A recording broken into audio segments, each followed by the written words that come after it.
আসসালামু আলাইকুম সুপ্রিয় দর্শক বন্ধু, দেখতে পাচ্ছেন আমি কিন্তু এই বাগুটিয়া সেই পাতলাগাজীর বান্দালের যে ব্রিজটা ভেঙে গেছিল সেই জায়গায় দাঁড়িয়ে আছি। আপনাদেরকে একটু দেখানোর চেষ্টা করি আর কিছু বলি দেখি। তো এই জায়গায় কিন্তু দীর্ঘ 4 থেকে 5 মাস আগের থেকেই কিন্তু কাজ চলমান আছে। তো দেখেন এই মাটি যে খোদাই করে রেখেছে,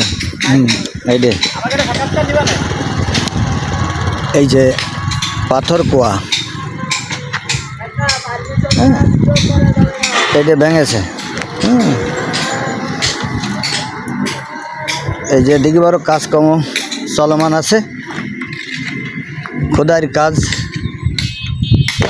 এই যে টুকটাক যে ভাঙাচোরার যে কাজ এগুলো কিন্তু চলমান আছে। কতদিন লাগবে ভাই, কতদিন লাগবে এই কাজ করতে, যেগুলো ভাঙতেছেন?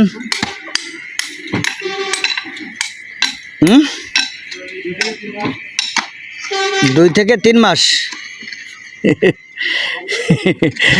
হ্যাঁ, অনেক দিন হয়ে গেছে। এর বিটটা দেখেন কি মজবুত ছিল। যে ব্রিজটা আগে ছিল কিন্তু ঢালাই ছিল না, ইটের গাঁথনি ছিল, খুব মজবুত ছিল। এটারও তলের ইটের গাঁথনি, এটা খুব বড় গাঁথনি ছিল। দেখেন এই জায়গাটা কিন্তু কিছুদিন আগে এই যে করে দিয়েছে, এই যে রাস্তাটা করে দিয়েছে, ইটি সালিং করে দিয়েছে গাড়ি ঘোড়া যাওয়াতে। ও পাশেও কিন্তু খোদাই করে রাখেছে, এ পাশেও খোদাই করে রাখেছে। এই যে নিচে এটা গর্ত দেখতেছেন, পানি, এ পাশেও কিন্তু পানি, অনেক পানি, ও পাশেও পানি।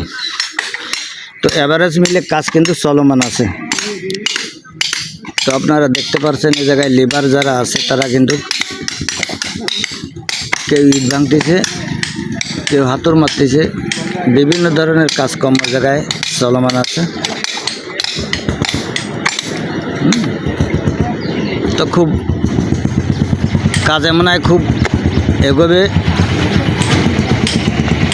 অ্যাকচুয়ালি বাংলাদেশের কাজ খুবই দেরিতে হয়, কারণ প্রজেক্ট সরকারি, টাকা দেয় সরকার, কিন্তু কাজ হতে বিলম্ব হয়। কারণ এইটা হলো সবচেয়ে বড় রোড, এটা হলো ঢাকার হাইওয়ে রোড হয়ে গেছে এখন। নওপাড়া থেকে ঢাকা, খুলনা থেকে ঢাকা, এই রোডটা সবাই ব্যবহার করে। এই রোডটা যত ভালো থাকবে তত মানুষের ভোগান্তি কম হবে।